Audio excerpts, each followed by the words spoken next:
স্বপ্ন বাড়ি যাবে এবার। আসসালামু আলাইকুম, কেমন আছেন সবাই? আমরা চলে আসলাম ঈদে বাড়ি করতে।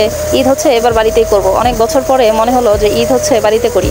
তো আমার মেয়ে, ছোট মেয়ে, তো ও হচ্ছে খোলামেলা জায়গা খুব বেশি পছন্দ করে, তাই ভাবলাম ওকে নিয়ে ঘুরে আসি।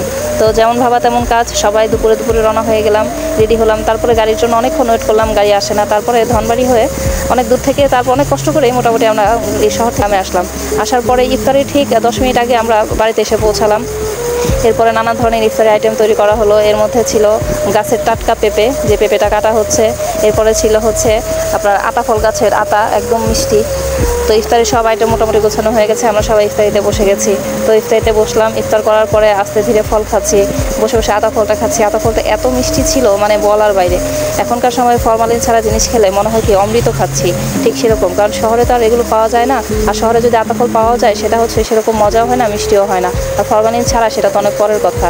আর এখানে আমি বসে বসে সেই পেঁপেটা খাচ্ছিলাম। পেঁপেটা হচ্ছে বাদুড়ে খেয়েছিল, একদম পেকে গিয়েছিল। সেই পেঁপেটা গাছ থেকে পরে পরে পেঁপেটা রেখে দেওয়া হয়। পেঁপেটা যদি এতটা বেশি মিষ্টি ছিল না, কিন্তু খুবই মজার ছিল, যেহেতু গাছের টাটকা। আর আমার বড় ওই টাটকা জিনিস খেতে খুবই ভালো লাগে। আর আজ থেকে আসার সময় যখন দেখলাম অনেক ফল, অনেক তরমুজ, তো তরমুজ জিজ্ঞাসা করলাম, যেখানে ঢাকাতে আমরা তরমুজ খাই 35 টাকা 40 টাকা কেজি, সেখানে এখানে দেখলাম তরমুজ হচ্ছে 50 টাকা কেজি। তো দেখে আর নিলাম না। তো এখানে হচ্ছে টাকি মাছ ভর্তা করা হয়েছে। তো টাকি মাছ ভর্তাতে এবার একটা নতুন জিনিস শিখলাম, যে টাকি মাছ ভর্তা শেষ করার পরে একটুখানি আদা কুচি করে দেওয়া হচ্ছে, আর একটু ধনেপাতা দেওয়া হচ্ছে।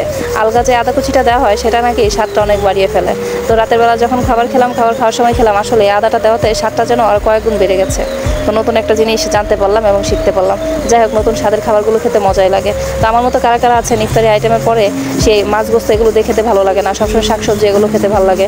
তো এগুলো হচ্ছে পাট শাক আনা হয়েছিল বাজার থেকে। পাট শাকগুলো যদিও খুব বেশি মজার ছিল না, মানে পাট শাকগুলো খুব বেশি নরম হয়নি। লবণ দিয়ে পাট শাকগুলো সিদ্ধ করা হচ্ছে। তো ভালো করে এই পাট শাকগুলো করা হচ্ছে। পাট শাকগুলো যদি একটু ভালো হয়, একটু নরম হয়, যেগুলো তিতা সেগুলো লবণ দেওয়ার সাথে সাথে তো নরম হয়ে গলে যায়। কিন্তু এই পাট শাকগুলো এতটা বেশি নরম হয়নি, কিন্তু তবুও আমরা যখন শেষ রাতে খেলাম এতটা বেশি খারাপ লাগেনি। আর শেষে ছিল হচ্ছে একটা আগের দিনের তরকারি, সেই ছোট ছোট ট্যাংরা মাছ দিয়ে সবজি রান্না করা হয়েছে, খুবই মজা হয়েছিল এটা। তো এটা ছিল আজকে আমাদের প্রথম দিনের গ্রামের বাড়িতে ইফতার করা প্লাস সেহরি করা। আপনারা কে কী খেলেন অবশ্যই শেয়ার করবেন, আমি আমাদেরটা শেয়ার করলাম। আর যেহেতু গ্রামের বাড়ি এসে সব কিছুই আমার কাছে খুব মজা লাগে, যেহেতু হচ্ছে এখানে দেখেন পাট শাকটা এত সুন্দর করে ভাজা হচ্ছে, মানে দেখেই মনে হয় অনেক বেশি স্বাদ হয়। মাটির চুলার রান্নার স্বাদটাই যেন অন্যরকম, মাটির চুলার সব কিছুই যেন অন্যরকম মজা লাগে। পাট শাকটা সুন্দর করে কড়া করে ভাজা করা হচ্ছিল, মানে যেটা দেখেই হচ্ছে ক্ষুধা কয়েক গুণ বেড়ে গিয়েছিল। তো অনেকেই আছে যারা হচ্ছে পাট শাক পছন্দ করে না, কিন্তু আমার আবার খুব বেশি ভালো লাগে। আমার বিশেষ করে তিতা জিনিসগুলো খুবই পছন্দ, যেমন তিতা করলা, তিতা পাট শাক, এই জিনিসগুলো খুবই আমার কাছে মজা লাগে। এগুলো মনে হয় কি খাবারের স্বাদ আরও কয়েক গুণ বাড়িয়ে দেয়। তো এভাবে হচ্ছে প্রথম দিনটা আমরা কাটিয়ে ফেললাম খুব মজা করে।